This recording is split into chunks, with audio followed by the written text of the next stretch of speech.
Hi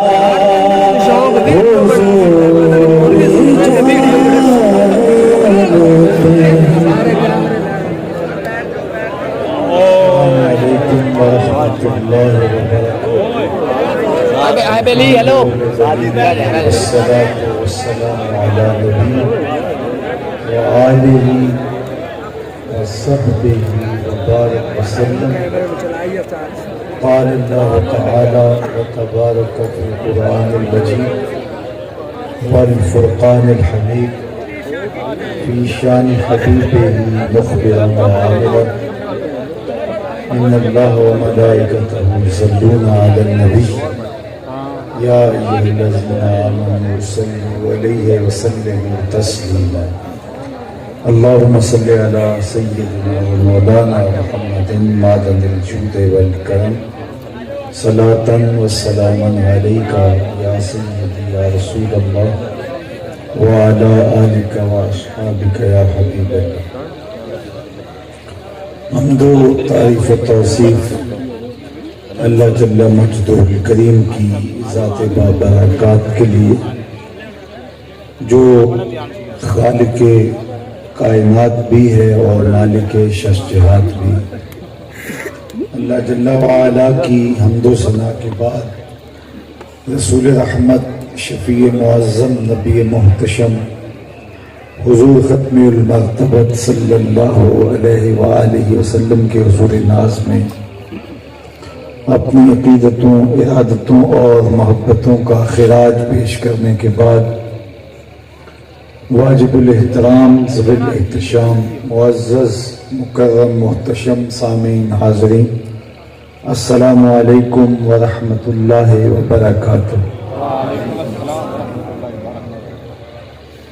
اگر آپ لوگ خاموشی اختیار کریں تو چونکہ وقت بہت ہی نازک ہے اور تھوڑے وقت میں کچھ باتیں آپ کے سامنے عرض کر کے اپنی گفتگو سمیٹنا چاہوں گا. اللہ تعالیٰ میری زبان پر کلمت الحق جاری فرمائے. یہ موسم معراج النبی صلی اللہ علیہ وآلہ وسلم کا ہے اور میرے اور آپ کے آقا و مولا حضور ختم المرتبت صلی اللہ علیہ وآلہ وسلم وہاں تک تشریف لے گئے جہاں کسی کا تصور بھی نہیں پہنچ سکتا ہے. اور یہ میرے اور آپ کے آقا و مولا حضور ختم المرتبت صلی اللہ علیہ وآلہ وسلم کا دوسرا بڑا معجزہ ہے. سب سے بڑا معجزہ جو حضور کو عطا کیا گیا وہ معجزہ قرآن ہے. اور یہ واضح میں رکھیے گا کہ ہر نبی کو جو معجزہ دیا گیا وہ اس کے دور کی مطابقت میں دیا گیا. انبیاء علیہ السلام کی تاریخ پڑھ لیجئے اور ان کو دیے گئے معجزات کا بھی آپ مطالعہ کر لیں تو آپ کو بالکل ایسے ہی ملے گا.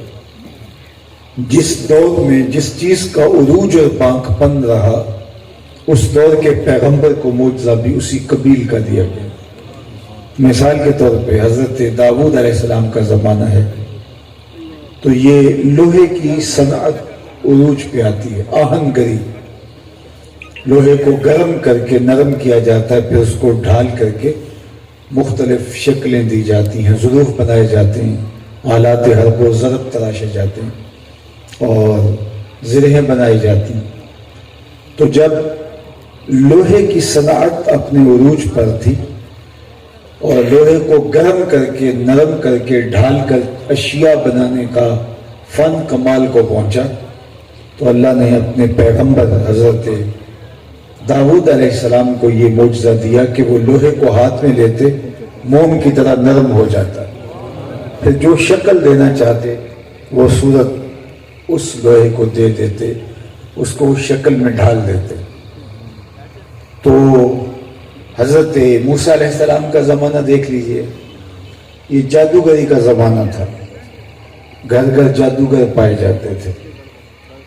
تو جب جادوگری کا زمانہ پورے بانکپن پہ تھا اور فرعون نے آپ کے مقابلے کے لیے جادوگر ہی بلوائے تھے تو اللہ جل شانہ نے حضرت موسیٰ علیہ السلام کو معجزہ عصا دیا جو لہراتا ہوا سانپ بن گیا، اور ان کے سارے ڈالے ہوئے ساز و سامان کو جو سانپوں کی شکل میں دکھائی دے رہا تھا نکل گیا، اور جب سمٹا تو عصا کا عصا، قد بھی وزن بھی حجم بھی نہیں پڑا۔ اور وہ جو مقابلے کے لیے لائے گئے تھے جادوگر، انہوں نے فرعون کے بھرے دربار میں کہا کہ ہم موسیٰ کے رب پہ ایمان لاتے ہیں۔ اللہ اکبر۔ تو یہ اللہ تعالیٰ کی ایک تقسیم ہے کہ جس دور میں جس چیز کا عروج اور بانگ پن ہو، اس دور کے پیغمبر کو معجزہ بھی اسی قبیل کا دیا جاتا ہے۔ جب سنگ تراشی کا فن عروج پہ گیا اور پتھروں کو تراش کر کے مکانات بھی، ظروف بھی اور چیزیں بھی بنائی جانے لگی، یہ حضرت صالح علیہ السلام کا دور ہے۔ اور شہر مدین کے اندر لوگوں نے جس طرح سے ظروف بنانے کا انداز اختیار کیا، تو معجزہ پیغمبر کو جو دیا گیا وہ یہ تھا کہ انہوں نے پتھر سے زندہ اونٹنی نکالی، اور وہ گابن بھی تھی جس نے بچہ بھی دیا، اور کہا ہاذہ ناقۃ اللہ، یہ اللہ کی اونٹنی۔ نسبت تشریف یہ ہے، شرف اور عزت ہے اس اونٹنی کا کہ وہ اللہ کی طرف منسوب ہوئی، جبکہ سارے جانور اسی کی تخلیق ہیں، اور کہا کہ اس کو ضرر نہیں دینا، اور کیدار نے اونٹنی کی ٹانگیں کاٹ دیں، تو اس پر قوم پر اللہ کا عذاب آیا۔ تو جب آہن گری کا عروج تھا تو لوہا نرم کر دیا گیا جناب داؤد علیہ السلام کے ہاتھ میں۔ جب جادو سر چڑھ کے بول رہا تھا تو کرشماتی عصا دیا گیا حضرت موسیٰ علیہ السلام کو۔ جب پتھروں سے چیزیں اور اشیاء بنانے کا فن عروج پہ گیا تو حضرت صالح علیہ السلام کو یہ معجزہ دیا گیا، زندہ اونٹنی پتھر سے نکال کے دکھائے۔ اسی طرح حضرت عیسیٰ علیہ السلام کا زمانہ دیکھیے، یہ وہ دور ہے کہ طب یونانی اپنے درجہ کمال پر پہنچی ہے، ہر مرض کا علاج دریافت کر لیا تھا سوائے 3 امراض کے۔ مادرزاد اندھے کی آنکھوں میں روشنی نہیں رکھ سکتے تھے، کوڑی کے جسم کو شفا نہیں دے سکتے تھے، اور تیسرا ان کے پاس موت کا علاج نہیں تھا۔ اللہ نے اپنے پیغمبر کو ان تینوں چیزوں کا علاج دے کے بھیجا۔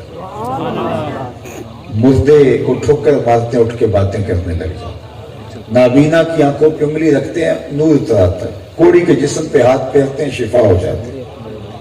تو یہ کہانی جب آپ اچھی طرح سے ذہن نشین کر لیں کہ ہر نبی کو جو معجزہ دیا گیا وہ اس کے دور کی مطابقت میں دیا گیا، تو جب میرے اور آپ کے آقا و مولا تشریف لائے تو یہ زبان و بیان کے عروج کا زمانہ تھا۔ گھر گھر میں شاعر اور ادیب اور سخنور پائے جاتے تھے، اور اگر کوئی شاعر یا سخنور نہیں تھا تو سخن شناس ضرور تھا۔ خواتین کو بھی سینکڑوں سینکڑوں اشعار یاد تھے۔ تو جب سخنوری کا جادو سر چڑھ کے بول رہا تھا تو اللہ نے اپنے پیغمبر کو سب سے بڑا معجزہ قرآن عطا کیا، اور پھر بطور تحدی اسے پیش کیا کہ اس کی مثل ایک سورت ہی لاؤ، اور کہا کہ تم نہیں لا سکو گے، سارے حمایتیوں کو بلا لو لیکن قرآن کی مثل کا لایا جانا ممکن ہی نہیں۔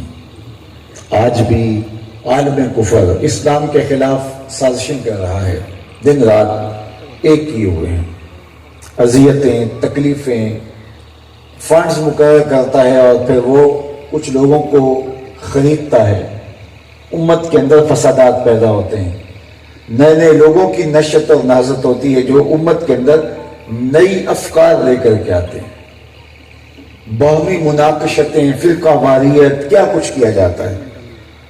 اتنا سرمایہ لگانے کی کیا ضرورت ہے؟ قرآن کا چیلنج قبول کر لیں، اور سورت بھی کوئی 40 رکوعوں پر مشتمل نہیں، 3 آیات پر مشتمل ایک سورت لے آئیں۔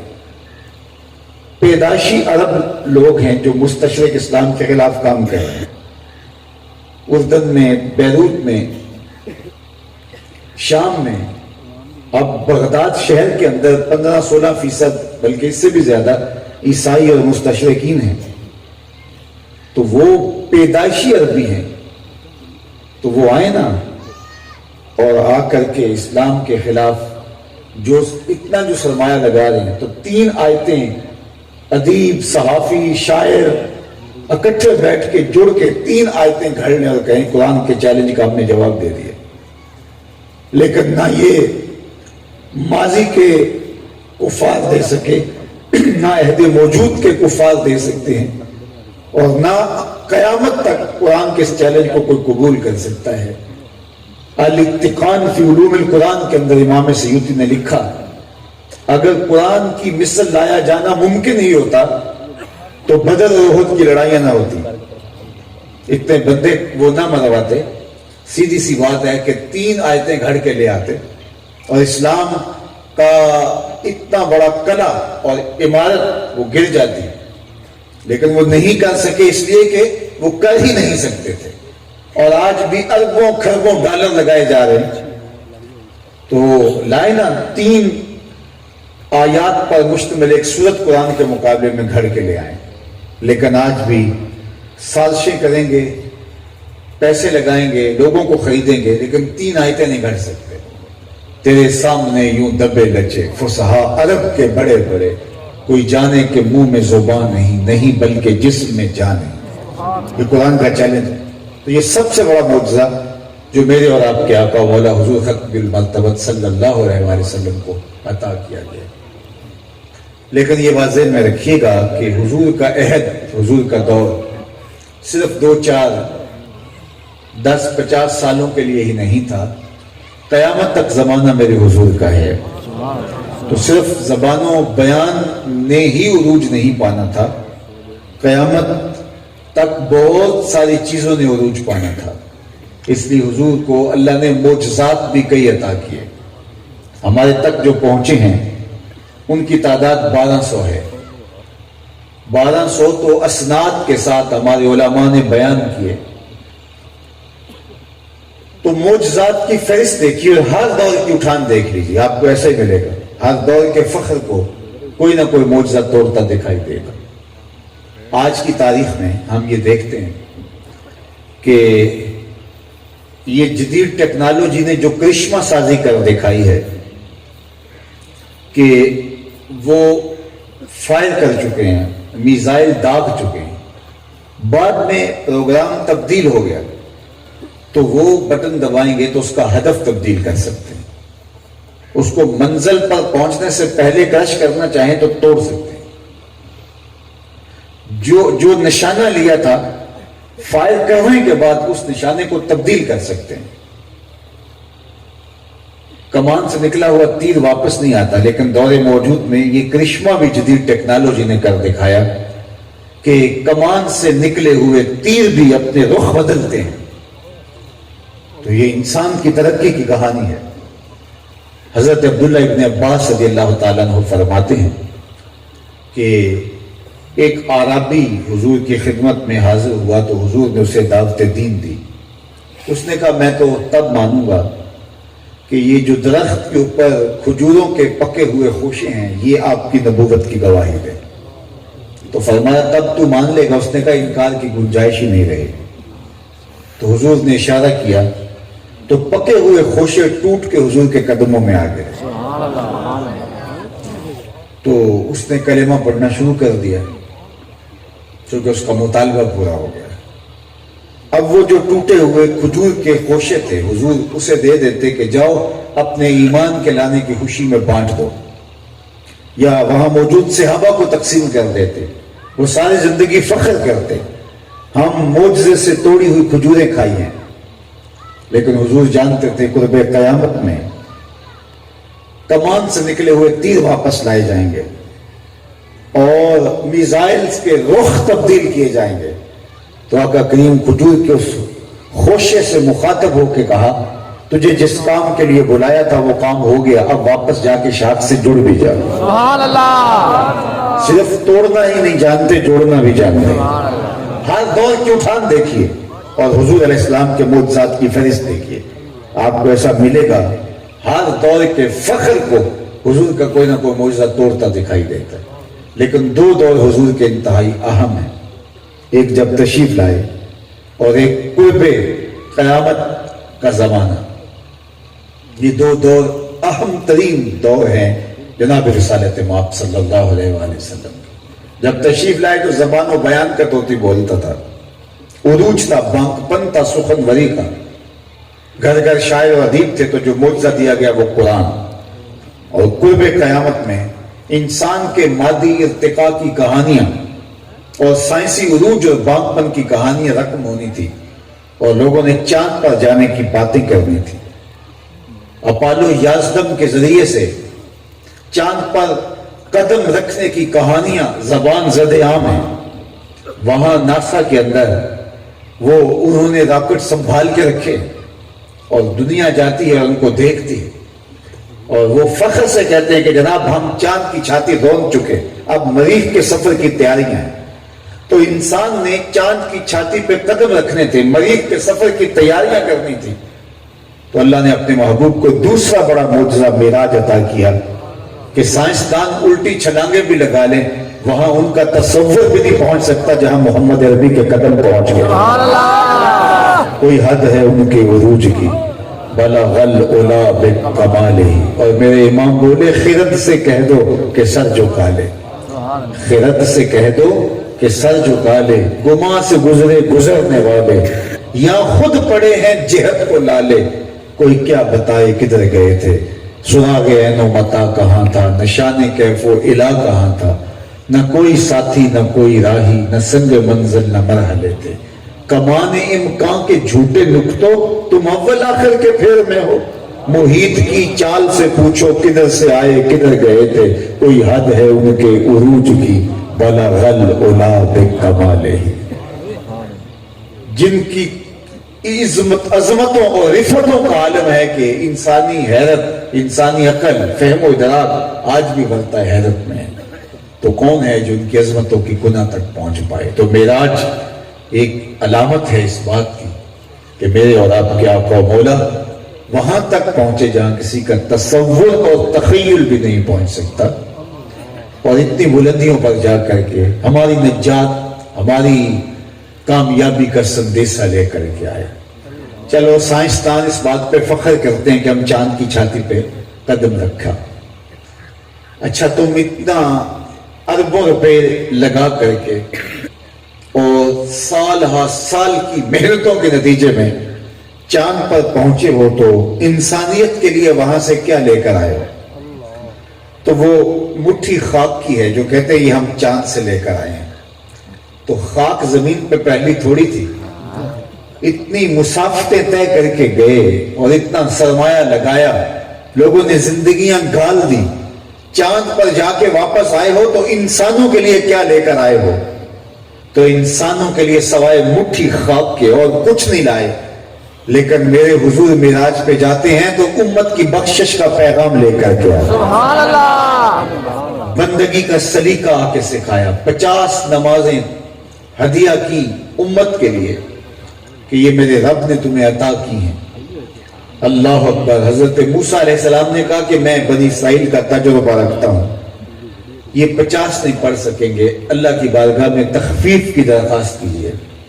تو دوبارہ حاضر خدمت ہوئے اور کہا تو 5 نمازوں کی رخصت ہوئی، 45 رہ گئی۔ پھر آئے تو حضرت موسیٰ علیہ السلام نے پھر کہا کہ میں بنی اسرائیل کا تجربہ رکھتا ہوں، امتوں کا گہرا تجربہ ہے، یہ نہیں پڑھ سکیں گے، 50 کیا 45 بھی نہیں پڑھ سکیں گے۔ تو پھر جائیے، پھر گئے، اللہ حاضر قیاس 5 نمازیں رہ گئی، ہر بار 5 نمازیں معاف ہوتی۔ تو حضرت موسیٰ نے کہا کہ ایک بار اور جائیے، فرمایا عادت باری تعالیٰ یہ ہے ہر بار 5 نمازیں معاف ہوتی ہیں، بجائے 5 گئی ہیں، تو مجھے اپنے رب سے حیا آتی ہے۔ اب قرآن نے کہا نا لا تبدیل لکلمات اللہ، اللہ کی باتیں تبدیل نہیں ہوتی، اور یہاں بظاہر 9 مرتبہ تبدیل ہوتی نظر آ رہی، لیکن اللہ نے ضابطہ دیا من جاء بالحسنۃ فلہ عشر امثالھا، جو ایک نیکی کرے 10 کا ثواب دوں گا، پڑھو گے 5 ثواب 50 کا ہی عطا کیا جائے گا۔ سبحان اللہ، اس لیے کہ اللہ کی باتیں تبدیل نہیں ہوتی۔ اب 5 نمازیں رہ گئی، اور حضرت موسیٰ علیہ السلام نے کہا کہ ایک بار جائیے کہا رب سے حیا آتی. حضور نے امت سے گویا توقع وابستہ کی کہ اتنے نکمے بھی تو نہیں ہیں کہ 5 بھی نہ پڑھ سکیں. کیا میں اور آپ اپنے آقا و مولا حضور ختمی المرتبت کی توقع پہ پورا اترنے کی کوشش کرتے ہیں؟ یا اس مجمع کے اندر کتنے لوگ ہیں کہ جنہیں اللہ کے حضور سجدے کی توفیق ہی نصیب نہیں؟ اس سے بڑا بد نصیب کون ہوگا کہ مسجد سے اللہ اکبر کی صدائیں آ رہی ہوں، حیا علی الصلاۃ حیا علی الفلاح کی پکار آ رہی ہو، لیکن وہ اپنے کاروبار کے اڈے پہ براجما ہو، وہ دوستوں میں بیٹھ کے گپ لگا رہا ہو، اور اس کے تصور میں بھی نہیں ہے کہ یہ پکار کس کو دی جا رہی. کتنی بد نصیبی ہوتی ہے کہ اس کا بلاوا آئے اور آپ اس کے بلاوے پہ نہ جائیں، اس کی پکار پہ اس کے حضور حاضر نہ ہوں. میرے اور آپ کے آقا مولا حضور نبی رحمت صلی اللہ علیہ وآلہ وسلم نے فرمایا حبب الی من دنیاکم ثلاث، تمہاری دنیا سے مجھے 3 چیزیں پسند ہیں، الطیب والنساء وجعلت قرۃ عینی فی الصلاۃ، خوشبو، منکوحہ عورتیں، اور میری آنکھوں کی ٹھنڈک نماز میں رکھی ہے. تو نماز حضور نبی اکرم صلی اللہ علیہ وآلہ وسلم کی آنکھوں کی ٹھنڈک، دل کا قرار اور قلب اطہر کی تسکین ہے. حضرت بلال حبشی رضی اللہ تعالی عنہ سے جب نماز کے لیے حضور علیہ السلام فرماتے اذان کے پکار کے لیے تو ارشاد فرماتے کہ ارحنا یا بلال، بلال اٹھو اور ہمارے سینے کو راحت پہنچا دو. تو یہ قلب مصطفیٰ صلی اللہ علیہ وآلہ وسلم کے لیے سامان راحت اور قرار جاں اور تسکین قلب ہے. تو خوش نصیب لوگوں کا مقصود یہی ہے کہ وہ 5 گانا نماز اپنے شعار زندگی میں شامل رکھتے ہیں. اور جس کو 5 گانا نماز بھی نصیب نہیں ہے، مسلمانی کے تقاضے باقی تو بات کے ہیں، وہ سوچے کہ وہ کھڑا کہاں ہے. جس کو رب کے حضور سجدے کی توفیق بھی نہیں ہے، وہ کھڑا کہاں ہے. کل قیامت کے دن اللہ جل شانہ جب لوگوں کو اپنے روبرو حاضر کرے گا اور کہے گا کہ میرے حضور سجدہ ریز ہو جاؤ، تو اس دن تو کسی کو یارہ انکار نہیں ہوگا، لیکن بے نمازی چاہے گا بھی کمر اکڑ جائے گی، سجدہ نہیں کر پائے گا. اور پھر جس صف میں نمرود، فرعون، حامان، دشمنان خدا کھڑے ہوں گے، اسی صف میں بے نمازی کو کھڑا کر دیا جائے گا. کیا ہم میں سے کوئی گوارا کرتا ہے جس صف میں دشمنان خدا کھڑے ہوں اس صف میں ہمیں کھڑا کیا جائے؟ جس صف میں دشمنان رسول اور گستاخان رسول کھڑے ہوں اس صف میں اگر میں اور آپ کھڑے معذلہ کر دی جائیں تو کیا ہماری غیرت گوارا کرتی ہے؟ تو پھر غلامی رسول، عشق رسول، محبت رسول، یہ سارے عنوانات ادھورے رہتے ہیں اگر ہمیں توفیق سجدہ نہیں ہوتا. تو اس لیے ہمیں 5 گانا رب کے حضور جھکنے کا مزاج اپنی طبع کے اندر راسخ کرنا ہوگا. میرے بزرگ، ان کے پاس کوئی صاحب آئے تو کہا کہ حضور نماز تو پڑھنا چاہتے ہیں لیکن جاگ نہیں آتی. تو آپ فرمانے لگے اگر ارادہ پکا ہو تو نیند نہیں آتی. تم کہتے ہو جاگ نہیں آتی، ارادہ پختہ ہو تو نیند نہیں آتی کہ وہ وقت آئے کہ میں اللہ کے حضور سجدہ ریز ہو جاؤں. اور ایک نے کہا کہ حضرت آپ کا زور تو بڑا ہے لیکن کیا کریں کپڑے پاک نہیں رہتے. تو فرمانے لگے کہ تیرے کپڑے کیسے پاک ہو سکتے؟ تو رب کے حضور جھکنا جو نہیں جانتا، تو اس کے حضور جھکنا سیکھ جا، تیرا لباس بھی پاک ہو جائے گا، تیرا دل بھی پاک ہو جائے گا. محدث کچھوچوی علیہ رحمہ سے ایک مرید نے کہا حضور نماز پڑھتا ہوں لیکن لطف نہیں آتا، حظ نہیں ملتا. تو آپ نے فرمایا کہ اس کے باوجود پڑھتے تو ہو؟ اس نے کہا جی وہ تو اللہ کا حکم ہے اس لیے پڑھتا ہوں. تو حضرت محدث کچھوچوی علیہ رحمہ جھومنے لگے. فرمایا واہ واہ، تم لطف کے بندے نہیں ہو، تم تو اللہ کے بندے ہو. مزہ نہیں بھی آتا پھر بھی پڑھتے ہو، اس کا مطلب ہے تم مزے کے لیے نہیں پڑھتے، تم رب کے لیے پڑھتے ہو. سبحان اللہ. اس نے کہا حضور مجھے مزہ آ گیا اس بات کا، اور یقیناً میری نماز اللہ کی رضا کے لیے ہے اور میں فریضے کی ادائیگی کے لیے پڑھتا ہوں. تو لطف بھی ساتھ آ جائے یہ تو بہت کمال کی بات ہے، نہ بھی آئے تو پھر بھی اس کے حضور سجدہ دے، تو یہ اس کی توفیق ہوتی ہے. بعض بندے کہتے ہیں کہ میں نہیں پڑھتا، تو میں کہتا ہوں تو کیسے نہیں پڑھتا؟ تیرا رب تجھے بلاتا ہی نہیں ہے. اللہ اکبر. آپ لاہور تو آنا جانا رکھا ہوگا، کبھی کبھار جاتے ہوں گے، تو نوری مسجد پڑھتے بالکل اسٹیشن کے سامنے ہی. تو آج کل تو خیر وہ ریلوے کا نظام اس طرح کا نہیں رہا. ایک زمانے میں بڑی چہل پہل وہاں ہوا کرتی تھی. تو گاڑی کے آنے کا ٹائم تھا تو وہاں ایک کلی بڑا نمازی تھا تو وہ بھی منتظر تھا. تو ایک صاحب اترے, انہوں نے سامان کلی کو دیا اور انہوں نے اپنے کندھوں پہ اٹھایا. میکلوڈ روڈ پہ جانا تھا تو راستے میں نوری مسجد پڑتی ہے.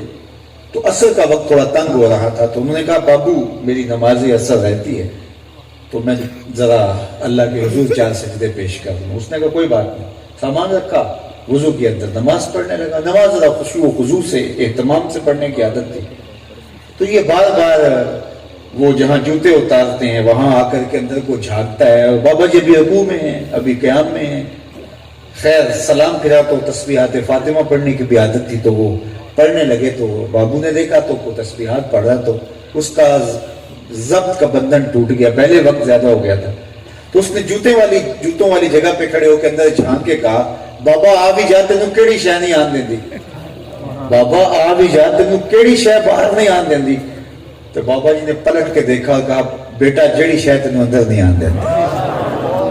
تو وقت تو اس کے پاس بھی ہے لیکن مسجد بھی ہے. میں نے دیکھا, آپ نے بھی دیکھا ہوگا کہ بعض کا مسجد کے قریب سے جنازہ اٹھنا ہوتا ہے تو وضو بھی کر کے آئے ہوئے ہوتے ہیں کہ جنازے میں شامل ہونا ہے. اور نماز جنازہ ہوگا زور کی نماز کے بعد اور یہ باہر ادھر گھوم رہے ہوتے ہیں, اندر نماز ہو رہی ہے اور یہ جنازے کے لیے آئے ہوئے ہیں. فرض کفایہ کے لیے آیا, فرض عین اندر ادا ہو رہا ہے. تو یہ کہیں کہ ہم نہیں جا رہے, تم کون ہوتے ہو, تمہیں وہ بلا ہی نہیں رہا. تو 5 گانا نماز یہ معراج کا تحفہ خاص ہے جو میرے حضور لے کر کے آئے. کتنی ٹھنڈک اور کتنی فرحت حضور کو نصیب ہوتی ہوگی جب کوئی شخص سجدے میں گر کے سبحان ربی الاعلیٰ پکارتا ہے.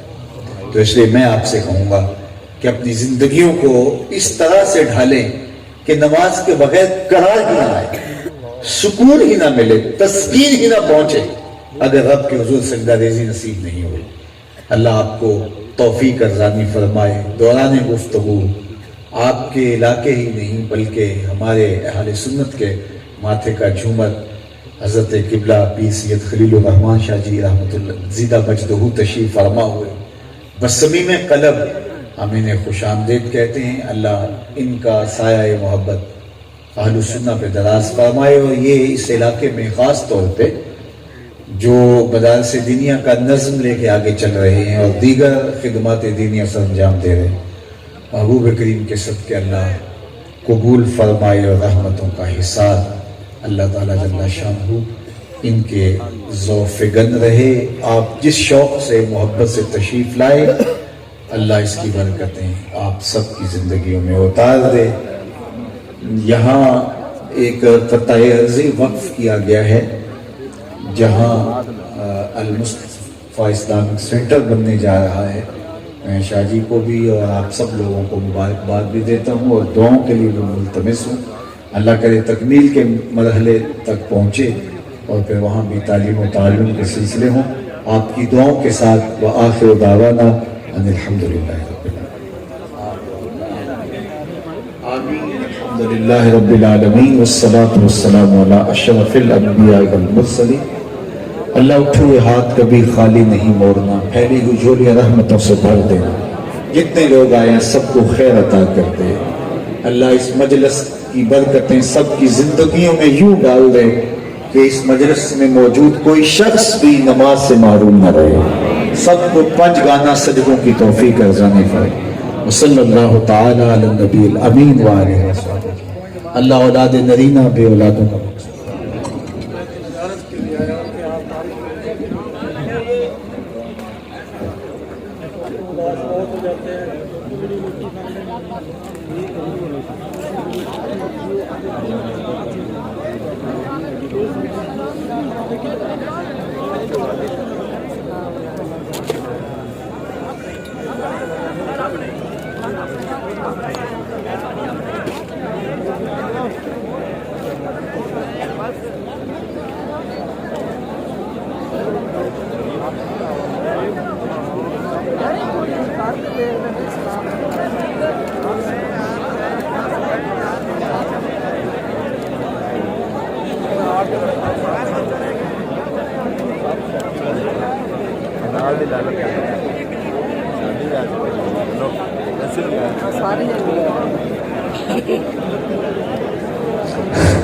حضرات ایک اعلان سماعت فرمائیں. انشاءاللہ 28 فروری اور 1 مارچ 28 فروری اور 1 مارچ جس میں قوس مبارک پیر طریقت رابع شریعت الحاج پیر سید منظور احمد شاہ صاحب ٹھیکوہ شریف عارف والا بڑے جوش و خروش سے منایا جائے گا.